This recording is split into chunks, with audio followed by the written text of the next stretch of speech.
Ya, berita terpopuler dari cnbcindonesia.com yang pertama datang dari dalam negeri maksud kami, di mana yang pertama Presiden Republik Indonesia Joko Widodo buka suara mengenai kewajiban divestasi saham PT Vale Indonesia Tbk atau INCO untuk Indonesia melalui holding BUMN Pertambangan Mine ID.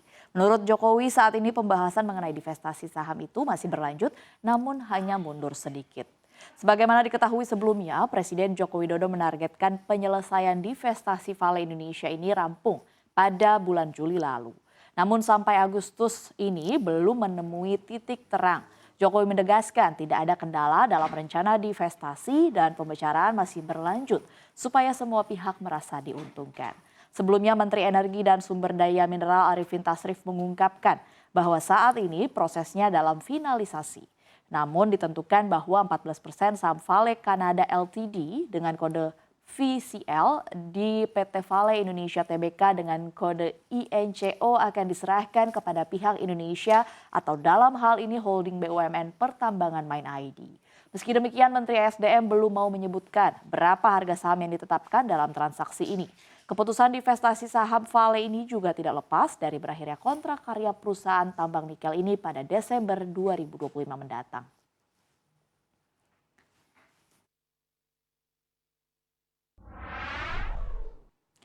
Berita terpopuler selanjutnya ini mengenai cuaca ekstrim, di mana Badan Meteorologi, Klimatologi, dan Geofisika atau BMKG menyebutkan bahwa musim kemarau ekstrim atau El Nino yang menyebabkan kekeringan panjang selain memberikan dampak negatif, ternyata juga bisa memberikan dampak positif. PLT Deputi Bidang Klimatologi BMKG Ardasena Sopaheluakan mengatakan El Nino yang puncaknya diprediksi terjadi pada bulan Agustus 2023 ini berpotensi meningkatkan panen garam dan panen penangkapan ikan di laut. Potensi panen garam yang akan meningkat khususnya wilayah Nusa Tenggara Timur dan Nusa Tenggara Barat karena saat El Nino lautnya mendingin dan sering terjadi aqualing sehingga potensi penangkapan ikan akan meningkat saat El Nino. Untuk itu Ardasena berharap agar kementerian dan lembaga selain melakukan persiapan mitigasi dampak kekeringan untuk pangan, juga perlu menyiapkan langkah untuk memanfaatkan dampak positif ini. Dengan menyiapkan manajemen penyimpanan atau cold storage yang baik untuk ikan dan juga produk garam.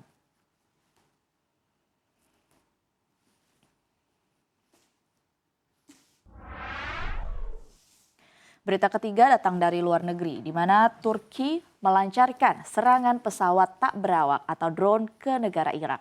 Hal ini dilakukan minggu kemarin di wilayah otonomi Kurdistan. Drone menembak sebuah mobil dengan pejuang Partai Pekerja Kurdistan atau disingkat PKK di dalamnya di distrik Chamchamal, dekat kota besar kedua Kurdistan Irak, Sulaimaniyah.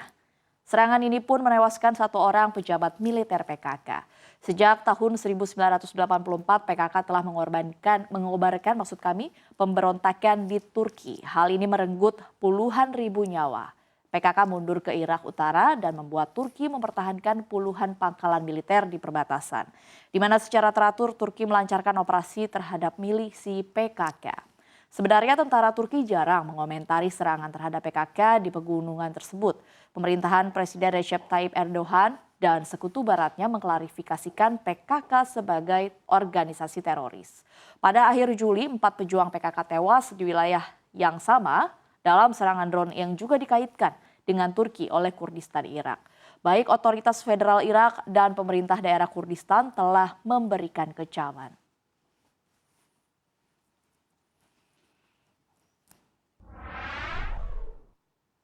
Berita selanjutnya di mana media asing The Diplomat menyoroti pemilihan Presiden Republik Indonesia.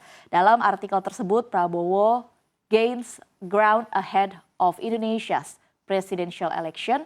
Media tersebut menyebutkan bahwa Menteri Pertahanan RI ini mendapatkan banyak dukungan dari kalangan muda. Prabowo secara mengejutkan mendapatkan dukungan kelompok tersebut di survei lembaga indikator pada Juli lalu. Dikutip Senin hari ini, lembaga survei tersebut mengatakan dari 1.220 calon pemilih, 36,8% responden memenangkan Prabowo.